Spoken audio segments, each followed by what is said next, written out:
Justice Sumalatha Bandial अपने दौर में बतौर चीफ जस्टिस सुप्रीम कोर्ट के जिस जज का दिफा करते रहे उनसे मुताल्लिक खामोश पैगाम देते रहे, तहफ़्फ़ुज़ात के बावजूद जिन्हें बेंचेस का हिस्सा बनाते रहे। अब नए चीफ जस्टिस के आते ही सुप्रीम कोर्ट के उसी जज के खिलाफ शो कॉज नोटिस जारी कर दिया गया है। और अब अगर इस केस की समाअत आगे बढ़ती है और सुप्रीम कोर्ट के वो जज अपना दिफा करने में नाकाम हो जाते हैं तो सुप्रीम जुडिशल काउंसिल उन्हें ओहदे से हटा सकती है। वो जज कोई और नहीं बल्कि जस्टिस मज़ाहिर अकबर नकवी हैं, जिनकी हाल ही में तहरीक इंसाफ के सदर और साबिक वज़ीर आला पंजाब परवेज़ इलाही के साथ मुबैना ऑडियो लीक सामने आई थी। आज चीफ जस्टिस काजी फाइज़ा की सरबराही में सुप्रीम जुडिशल काउंसिल का इजलास हुआ, जिसमें मुख्तलिफ जजेस के खिलाफ शिकायत का जायजा लिया गया और जस्टिस मज़ाहिर अकबर नकवी के खिलाफ शिकायत पर उन्हें शो कॉज नोटिस जारी कर दिया गया है। सुप्रीम जुडिशल काउंसिल के जारी करदा एलामिया के मुताबिक सुप्रीम जुडिशल काउंसिल का आखिरी इजलास 12 जुलाई 2021 को हुआ था और उस वक्त जस्टिस गुलजार अहमद चीफ जस्टिस थे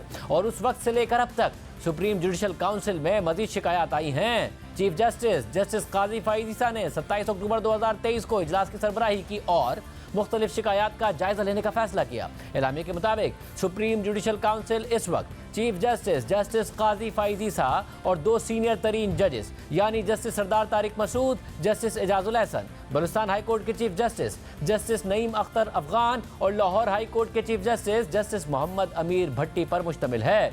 और काउंसिल के अरकान ने 29 शिकायत का आज जायजा लिया है, जिसमें से 19 शिकायत को मुस्तरद कर दिया गया है। एलामिया के मुताबिक काउंसिल ने यह नोट किया है कि कुछ गैर संजीदा शिकायत कुछ वकला की जानिब से दायर की गई हैं और उन्हें अब एहतियात करने का कहा गया है। साथ ही काउंसिल ने 3-2 की अक्सरियत के साथ जस्टिस मज़ाहिर अकबर नकवी के खिलाफ शिकायत पर उन्हें शो कॉज नोटिस जारी करने का फैसला किया है और 14 दिनों के अंदर उनसे इस मामले पर जवाब तलब किया गया है। जबकि अक़लियती अरकान ने कहा है कि उन्हें जस्टिस मज़ाहिर अकबर नकवी के खिलाफ शिकायत पर गौर करने के लिए मजीद वक्त दरकार है।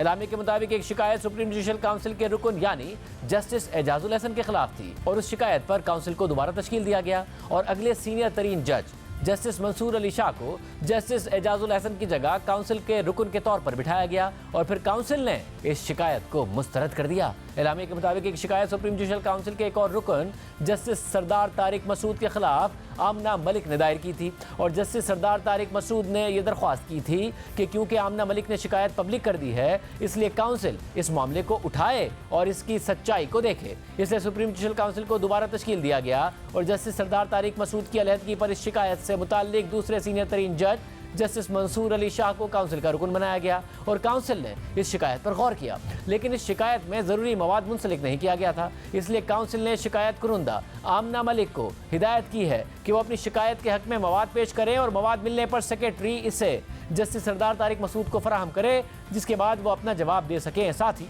सुप्रीम जुडिशल काउंसिल ने आमना मलिक को अगले इजलास में तलब कर लिया है जब जस्टिस सरदार तारिक मसूद भी पेश होंगे और अपना नुक्ता नज़र पेश करेंगे। अब अहम बात यह है कि पाकिस्तान बार काउंसिल के रेफरेंस समेत मुख्तलिफ रेफरेंसेस जस्टिस मज़ाहिर अकबर नकवी के खिलाफ दायर हो चुके हैं, जिसमें उनकी मुबैना ऑडियो लीक समेत उनके माली मामला से मुतालिक शिकायत शामिल हैं। लेकिन गुज़िश्ता 7 महीनों से यह मामला लटका हुआ था। जस्टिस मज़ाहिर अली अकबर नकवी के खिलाफ तनाज़ा उस वक्त खड़ा हुआ था जब 16 फरवरी 2023 को उनसे मुतालिक 3 ऑडियो लीक सोशल मीडिया पर गर्दिश करने लगी। इन 3 में से 2 ऑडियो लीक्स परवेज़ इलाही के अपने वकीलों के साथ थी। एक ऑडियो लीक में परवेज़ इलाही अपने प्रिंसिपल सेक्रेटरी मोहम्मद खान भट्टी का केस जस्टिस मज़ाहिर अकबर नकवी के सामने समाअत के लिए मुकर्रर करने की दरख्वास्त कर रहे थे, जबकि दूसरी ऑडियो में परवेज़ इलाही अपने वकील और सुप्रीम कोर्ट बार एसोसिएशन के सदर आबिद ज़ुबैरी को भी यही कहते सुनाई दिए कि केस जस्टिस मज़ाहिर अकबर नकवी के सामने लगाना है क्योंकि काम ठीक हो जाएगा, जिसकी हामी भरते हुए आबिद ज़ुबैरी ने कहा कि CCP और लाहौर गुलाम महमूद डोगर का केस भी जस्टिस मज़ाहिर अकबर नकवी के सामने लगा हुआ है।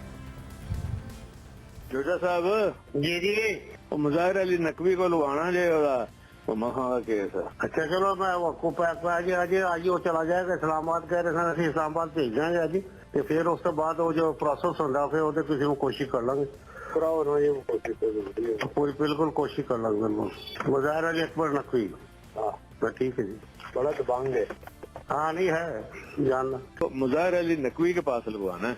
हाँ लेकिन वो फाइल वो कर दिया इन्होंने, फाइल कर दिया सर, अब फाइल कर दिए। जोजा साहब को पूछ लें, वो कर रहा है। जोजा साहब से मालूम कर, कल भी मेरी बात हुई थी, कल तक तो तैयार नहीं हुआ था तो मैं चेक कर लेता। काम ठीक हो जाएगा वो तो आप जरा कर लेना। जी मैं कर लेता हूँ सर, बहुत बेहतर। बड़े किसी को बताना नहीं है लेकिन मैं सही है, समझ गया सर।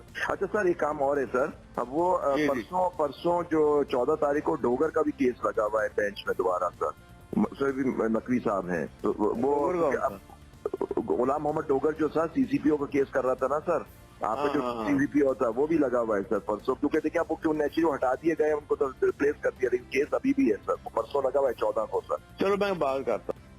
अब ये सीसीपीओ गुलाम महमूद डोगर का केस वही केस है जिसकी समाअत करते हुए जस्टिस एजाजुल एहसन और जस्टिस मुजाहिर अकबर नकवी ने पंजाब में इलेक्शन के इल्तवा का मामला उठा दिया था और आज खुद नोटिस के लिए केस साबिक चीफ जस्टिस सुमरता बंदियाल को भिजवा दिया था। हालांकि मामला पहले ही लाहौर हाई कोर्ट में जेर समाअत था, जिसके बाद जस्टिस सुमरता बंदियाल ने इस केस का आज खुद नोटिस ले लिया और इलेक्शन से मुतालिक एक ऐसे तनाज़े को जन्म दे दिया जिससे सुप्रीम कोर्ट वाज़े तौर पर दो धड़ों में तकसीम हो गई थी। बहरहाल 16 फरवरी को जो परवेज़ इलाही की ऑडियो लीक सामने आई थी, उसमें एक ऑडियो मुबैना तौर पर जस्टिस मुजाहिर अकबर नकवी और परवेज़ इलाही के दरमियान होने वाली बातचीत की थी, जिसमें परवेज़ इलाही मुबैना तौर पर जस्टिस मुजाहिर अकबर नकवी से कह रहे थे कि मैं आपके घर आ रहा हूँ और सलाम करके वापस चला जाऊँगा।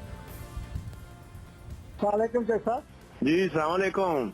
की हाल है, ठीक हो जी मैनू बड़ा अफसोस होया कि उत्थे अपना मैं आप ही आ रहा मम्मा खान इत्थे तुहाडे कोल ही मैं आ रहा उत्थे पहुंच गए नहीं पहुंच गए जी जी मैं आप भी आ रहा उत्थे सब कोई गल नहीं करती कोई सारा मैं कह रहा कि नहीं मैं कोई प्रोटोकॉल इन ऑडियो लीक्स पर 16 फरवरी को ही उस वक्त के वफाकी वजीर दाखिला राना सनाउल्लाह ने प्रेस कॉन्फ्रेंस की और कहा था कि परवेज़ इलाही के खिलाफ मुकदमा दर्ज करना चाहिए और गिरफ्तारी होनी चाहिए, और अगर ये बात इससे आगे बढ़ती है तो ये मामला चीफ जस्टिस ऑफ पाकिस्तान या जुडिशल काउंसिल को भेजा जाएगा। मगर ऑडियो लीक्स के एक किरदार आबिद जुबैरी ने इन्हें जारी करार दिया और अपनी वजाहत दी, जबकि दूसरी जानिब इस ऑडियो के मरकजी किरदार परवेज़ इलाही ने ऑडियो की तरदीद किए बगैर ये कहा था कि ऑडियो में कोई गलत बात नहीं की गई। मोहम्मद खान भट्टी केस पर वकील से गुफ्तगू को टेप करके गलत रंग दिया गया है। मोहम्मद खान भट्टी 10 दिन से लापता है। मोहम्मद खान भट्टी की अहलिया ने सुप्रीम कोर्ट में अपील की है। नून लीग की क़यादत अदलिया के इदारे के खिलाफ मुनज़्ज़म मुहिम चला रही है, यानी वजाहतें दी गई लेकिन तनाज़ा मजीद जोर पकड़ता गया। 23 फरवरी को जस्टिस मुजाहिर अकबर नकवी के खिलाफ पहला रेफरेंस मियां दाऊद एडवोकेट ने दायर किया, लेकिन रेफरेंस दायर होने से एक दिन पहले जस्टिस सुमरता बंदियाल ने जस्टिस मुजाहिर अकबर नकवी और जस्टिस एजाजुल एहसन की शिकायत पर पंजाब में इलेक्शन के इल्तवा के मामले पर जो बेंच बनाया उसमें जस्टिस एजाजुल एहसन और जस्टिस मुजाहिर अकबर नकवी दोनों को ही शामिल कर लिया, जिस पर नून लीग, पीपल्स पार्टी और जमीयत उलमा इस्लाम ने अपने अपने तहफ़्फ़ुज़ात का इजहार किया था। फिर 31 मार्च को चीफ जस्टिस ने एक केस की समाअत करते हुए जस्टिस मुजाहिर अकबर नकवी का दिफा किया और रिमार्क दिए थे कि जस्टिस मुजाहिर अकबर नकवी को बेंच में शामिल करना खामोश पैगाम देना था। मेरे जजेस के बारे में बात करेंगे तो फिर मेरा सामना करना पड़ेगा, मेरा भी दिल है, मेरे भी जज्बात हैं। टैक्स का मामला है तो मुतल्लिका अफसर को कहें ट्रेस करें टैक्स मामले पर कैसे जज का ट्रायल कर दें। यानी मुख्तलिफ शिकायत के बावजूद जस्टिस उमरता बंदियाल जस्टिस मुजाहिर अकबर नकवी का दिफा करते रहे, लेकिन आज जस्टिस काजी फाइज ईसा की सरबराही में उन्हें शो कॉज नोटिस जारी कर दिया गया है और उन पर जो इल्ज़ामात हैं वो बहुत संगीन हैं, जिसमें ओहदे का गलत इस्तेमाल, माली बेज़ाब्तगी और मखसूस जमात की हिमायत और मनपसंद फैसले देने के इल्ज़ामात शामिल हैं, जो अब तक सिर्फ इल्ज़ामात ही हैं। इस केस के क्या नतीजे निकल सकते हैं, आज की समाअत में सुप्रीम जुडिशल काउंसिल में क्या क्या होता रहा है, बात करेंगे सुप्रीम कोर्ट को कवर करने वाले सीनियर सहाफ़ी हसनात मलिक साहब। बहुत शुक्रिया। ज़ाहिर है इस मामले को आपने बड़ी करीब से देखा, इस पर रिपोर्ट भी करते रहे, इससे पहले के भी जो मामला आते रहे सुप्रीम जुडिशल काउंसिल में वो भी आप देखते रहे, जैसे काजी फाइसा का हो, उससे पहले के मामलात हो। किस तरफ आपको लग रहा है कि सिचुएशन जा रही है? प्रेस रिलीज भी आ गई, 3-2 की अक्सरियत से मामला हुआ है। देखें शाहजेब, ये इजलास गैर मामूली था कि पहली दफ़ा सुप्रीम जुडिशल काउंसिल का जो प्रोसीडिंग है उसका एलामिया जारी हुआ। कभी ये नहीं हुआ कि जो है वो press statement supreme judicial council के इजलास की जारी हो। माजी में कई साकिब निसार, आसिफ सईद खोसा, इनकी टर्नओवर में इजलास जारी रहे, बहुत सी जजेस के ख़िलाफ़ कार्रवाइयाँ हुई, लेकिन हमें ज़राए से ही मालूम होता था और कोई ऑफिशियल स्टेटमेंट नहीं आई, बल्कि रोक दिया गया था कि जी आप इस हवाले से कोई जो है वो ख़बरें ज़राए से ना चलाएं। तो ये एक बड़ा अच्छा शगुन है कि एक प्रॉपर ट्रांसपेरेंसी को इंश्योर करने के लिए यूनानिमसली सुप्रीम जुडिशल काउंसिल ने ये डिसाइड किया है कि जो आउटकम है मीटिंग का वो पब्लिक किया जाएगा। और आज इसी वजह से बड़ा यानी जिसमें बहुत ज़्यादा इन्फॉर्मेशन है एलामिया जारी किया गया। जस्टिस सैयद मुजाहिर अकबर नकवी साहब का मामला सबसे इम्पॉर्टेंट है, मेरा ख्याल है कि जिसमें आप कह सकते हैं कि दूसरी दफ़ा किसी सुप्रीम कोर्ट के जज को शोकाज जारी हुआ है। माजी में जस्टिस काजी फाइसा को जारी हुआ शोकाज, इफ्तिखार मोहम्मद चौधरी को अभी सिंपल नोटिस हुआ था तो उन्होंने सुप्रीम कोर्ट से रजू कर दिया था। जब जस्टिस काजी फाइसा को शोकाज जारी हुआ तो उन्होंने सुप्रीम कोर्ट में अपनी पटिशन डाल दी थी। अब देखना होगा कि जस्टिस सैयद मुजाहिर अली अकबर नकवी नकवी, जिनको अगर आप देखेंगे उन्हें ज़ाती तौर पे समन नहीं किया गया, पहले ही सुप्रीम जुडिशल काउंसिल का इख्तियार है, उन्होंने शोकाज़ जारी कर दिया है। तो ये वन स्टेप आगे चला गया है मामला।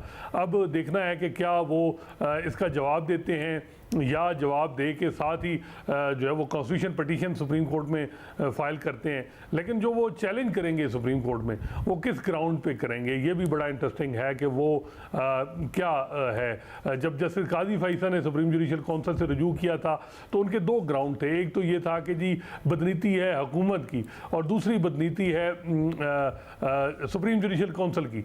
अब यहाँ अगर justice Syed Mazahir Naqvi supreme court में से रजू करते हैं तो फिर क्या ग्राउंड होंगे, ये भी बड़ा इंटरेस्टिंग है। फिर जो इस वक्त जो जुडिशल पॉलिटिक्स है उसको भी रूल आउट नहीं किया जा सकता। और बज़ाहिर ये लग रहा है कि जिस तरह 3-2 से फैसला हुआ, ये एक जुडिशल पॉलिटिक्स का आंसर इसमें रूल आउट नहीं हो रहा, चाहे इधर से चाहे उधर से। वो चीज़ जो है नज़र आ रही है। और जो दूसरी बात है, आपने देखा कि ज़ाहिर इफ्तिखार चौधरी साहब के ज़माने में तो पूरी वकला तहरीक शुरू हो गई, सियासी जमातें नज़र आई हमें साथ। फाइज़ साहब के टाइम पर तहरीक इंसाफ खिलाफ खड़ी थी, ज़ाहिर है उनके खिलाफ एक पूरा प्रोपेगेंडा भी चलाया गया, मगर दीगर सियासी जमातें क्रिटिसाइज़ कर रही थी। बार्स सड़कों पर नहीं थे मगर ज़ाहिर क्रिटिसाइज़ कर रहे थे। मज़ाहिर नकवी साहब के केस में कुछ बार्स ने खुद जाके उनके खिलाफ भी पिटीशन की है। तो ये जो वकला की पॉलिटिक्स है, ये आपको क्या नज़र आता है, उनके साथ खड़ी होगी, क्या होगा इस सारे के सारे मामले पर अगर ये मामला आगे बढ़ता है? देखिए, जो इंडिपेंडेंट ग्रुप है जिसको आसमा ग्रुप कहते हैं और जिनकी पाकिस्तान बार कौंसिल में मेजॉरिटी है, सूबाई बार कौंसिल में मेजॉरिटी है, जो रेगुलेटरीज बॉडीज़ हैं उनके कंट्रोल में, वो सारे कंप्लेनेंट हैं। तो वो तो इस मामले को आगे लेके जा रहे हैं कि जी कार्रवाई होनी चाहिए। जहाँ तक प्रोफेशनल ग्रुप जिसको हामिद खान ग्रुप कहते हैं, वहाँ से खामोशी है। कोई सच हमें नज़र नहीं आया कि वो जस्टिस मज़ाहिर को सपोर्ट कर रहे हैं। लाहौर बार की तरफ से कुछ आई बातें कि जी ज़्यादती हो रही है या, लेकिन कोई ऑर्गेनाइज तरीके से कोई ऐसा उनकी तरफ से कोई हम नहीं देख रहे कि कोई इजलास हो, कोई इलामिया जारी हो जिसमें वो जस्टिस मज़ाहिर के साथ खड़े हों।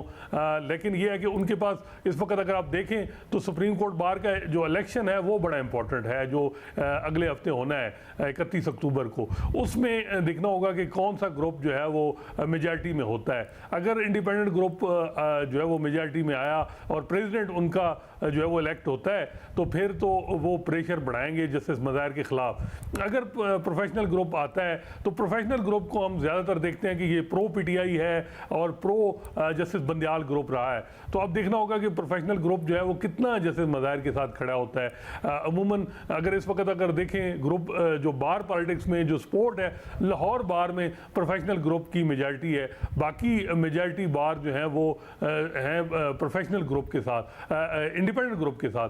तो वो इंडिपेंडेंट ग्रुप तो वैसे ही खिलाफ है। तो ये वो चीज़ें हैं जो मेरा ख्याल है कि इसमें जुडिशल पॉलिटिक्स, वकला की पॉलिटिक्स और पावरफुल सर्कल का रोल, ये सारी चीज़ें इंपॉर्टेंट हैं। लेकिन सबसे इंपॉर्टेंट ये है कि सुप्रीम जुडिशल काउंसिल में जो आज 3-2 से जो जिस तरीके से शोका जारी किया गया है, बज़ाहिर लग रहा है कि जो आखिरी फैसला भी यही जो है वो उस तरफ जा रहा है कि 3-2 का ही जा रहा है। और जो हम एक्सपेक्ट कर रहे हैं कि कौन सा जज किधर है नज़रियाती तौर पे, कौन सा किधर है, वो उसी तरह जो है वो चीज़ें जा रही हैं। आज 2 जजेस ने जो शोका जारी नहीं किया, मुखालफत की, उनका ये था कि जी टाइम नहीं है, हमें कंसिडर करना है कंप्लेंट को, और वो उन्होंने मुखालफत की। तो अब बज़ाहिर ये लग रहा है कि ये आगे भी इसी तरह ही चीज़ें जाएंगी।